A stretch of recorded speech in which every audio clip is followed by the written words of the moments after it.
I can't wait to share with you how to make these easy no-bake energy bars. This recipe I found on oneplanetlife.com.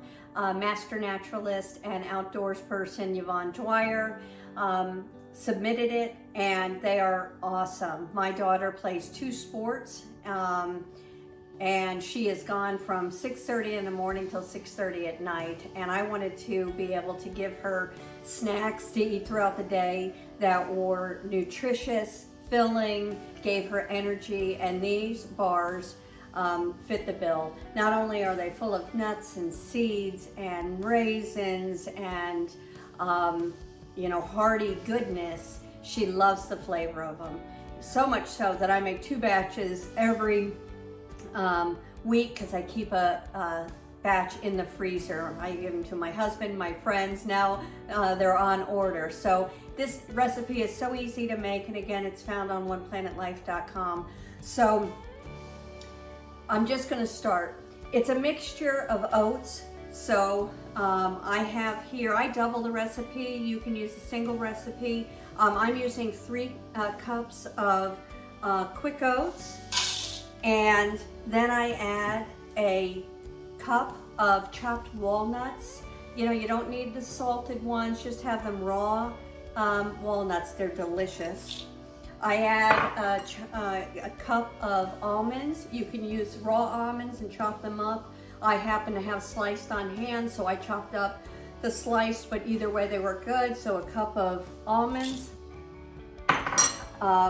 I also add in something that you won't see in the recipe, but this recipe is so flexible, and I think that's what you'll like about it. I like to add chia seeds. So I'm adding 3 tablespoons of chia seeds because I'm making 2 batches. I've doubled the recipe. So as many as you like. You don't even know they're in there. They just add nutrition to these energy bars. I do the same for flax seeds.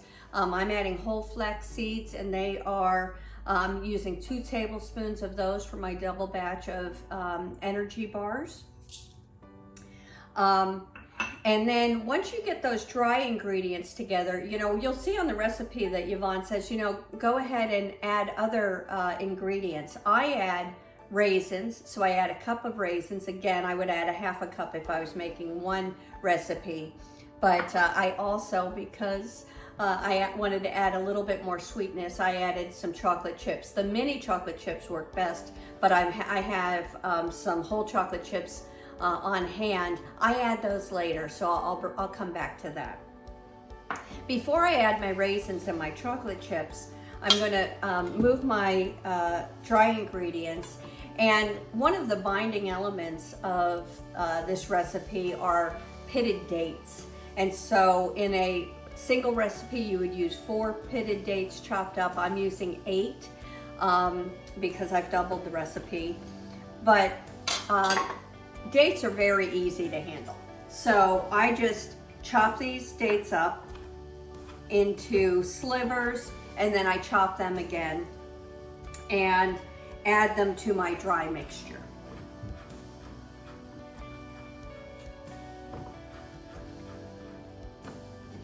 And you can see I like to have my ingredients already measured out, so I don't have to take the time to, do it as I'm creating the recipe. I wanted to show you how I'm chopping these dates, though, just to so you understand the process. Now that I have my dates all chopped up into small pieces, I'm going to add them to the dry mixture that I have created already. So you just put them in, and the thing that you would like to do, I'm going to take my rings off. The things that you'd like to do is you need to incorporate them into the dry ingredients, because again, the dates serve as a binding agent. So now we're going to create the nut butter mixture. I wanted to show you what that looks like.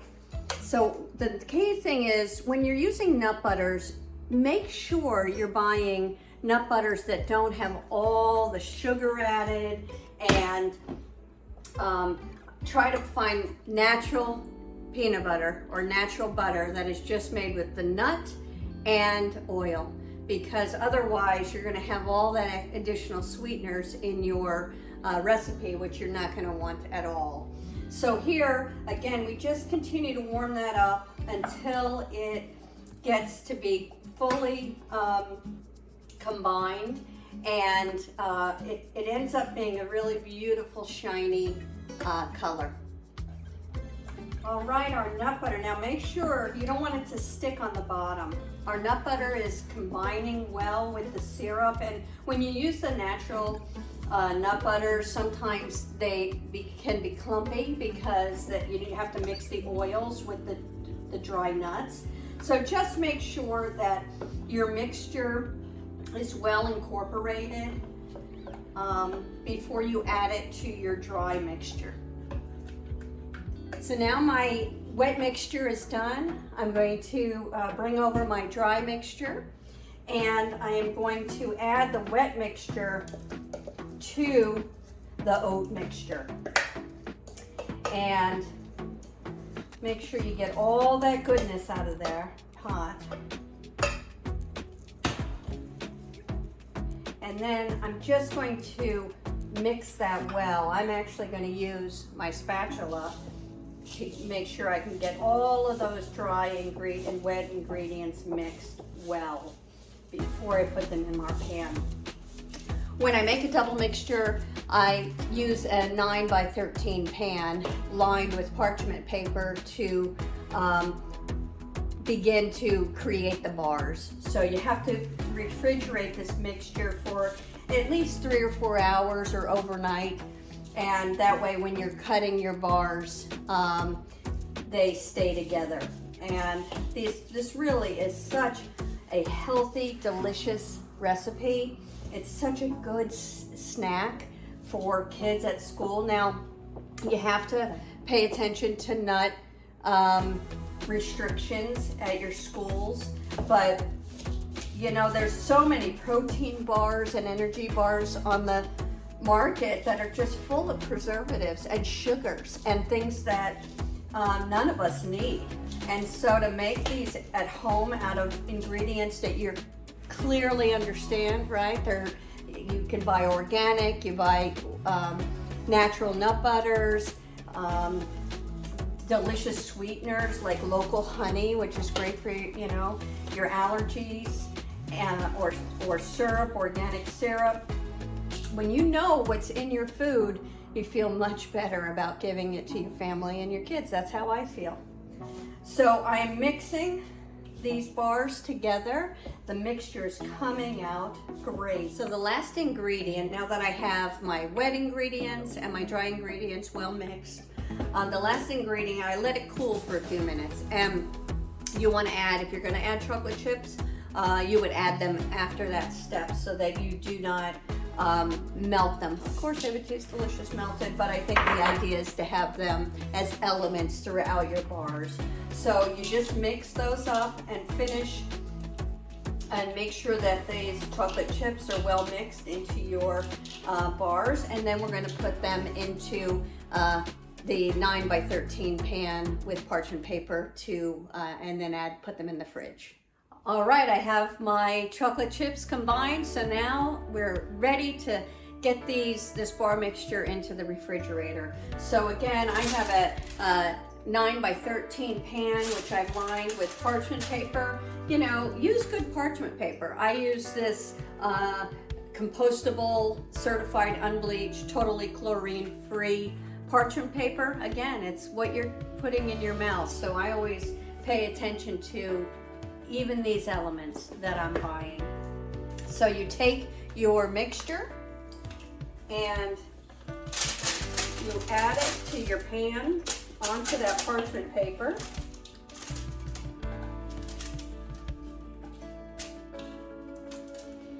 And some of those chocolate chips melted, which is delicious.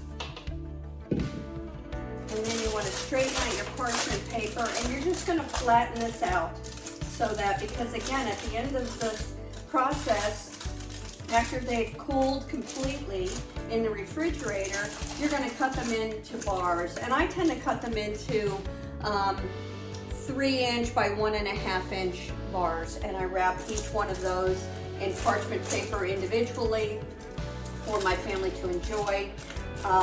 When I create this pan of bars, I end up with about 24 bars total. So I'll put 12 in the refrigerator and 12 in the freezer.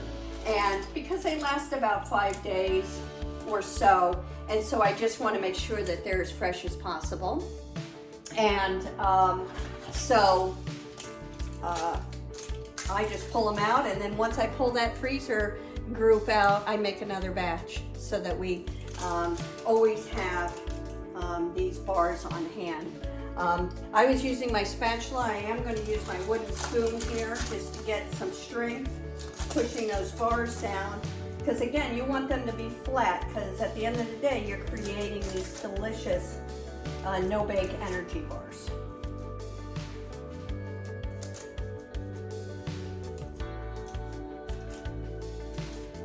And you want to make sure they're pretty even around that pan, because you want to have, you know, it will look like you bought them from the store or from a delicious bakery, local bakery in your neighborhood. You don't have to be a good cook to create these. Again, there's no baking. You know, don't burn yourself when you're using the stove, but other than that, they are relatively easy. I would say the hardest part is mixing the wet and dry ingredients together, but even that's not very taxing. That's good exercise. All right, I'm very happy with how my bar spread is looking and the uniformity of it. So I am going to add the lid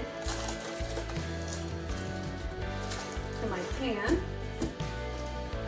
You can cover it with parchment paper or foil, and I'm going to put that in the refrigerator for really the rest of the afternoon, and then I will wrap these bars individually, cut them and wrap them, and I'll show you how I do that. Okay, so now our no-bake energy bars have been refrigerated for over 4 hours, so I'm taking them out, and boy, they look good. Look at that. Oh, they're gonna be delicious. So now what I do is, now it's time to create the bars, because you want to be able to have them available when your family wants them, and also you want to freeze them, and so you want to make them into individual servings. So because you use parchment paper in your dish, it's so easy to take them out. I put them on a cutting board just to make it much easier to cut.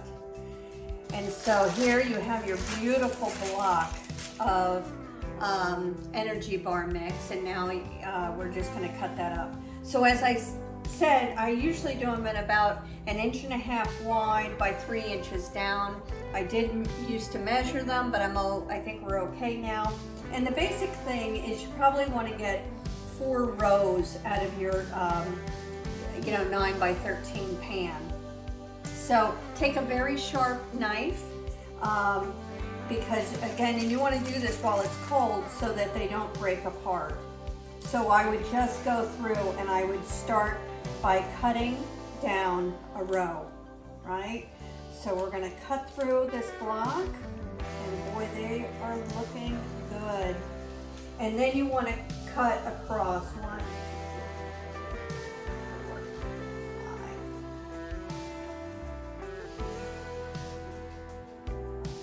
Yeah, so we'll probably start here. Oops, come off my board. Cut this one. Another one, and another one, again. This will be fine. Okay, so out of this row, I got 1, 2, 3, 4, 5, 6. I got 6 across, and then you have your parchment paper. So grab your parchment paper, and this is the way I do it. You can choose to do it however you want. I just grab probably about 9 inches or so, and then I cut that in half, and that gives me a nice wrapper for each one of my bars. So you take a bar that you just cut and you put it in your wrapper. Let's get where you can see this. okay? And you put that in the middle of your wrapper. And then you're just gonna wrap that up in your parchment and fold that over. It's kind of like wrapping a present, right? So then you're gonna end up with, if we have 4 rows of 6, you're gonna end up with 24 bars in your parchment paper. And then, as I said, I put 12 bars in a reusable Ziploc bag and put that in the freezer. And then I put 12 bars in the refrigerator for easy access. So hope you enjoy this recipe. I hope your family loves it, and visit us on social media. You can get the recipe for no bake energy bars at oneplanetlife.com.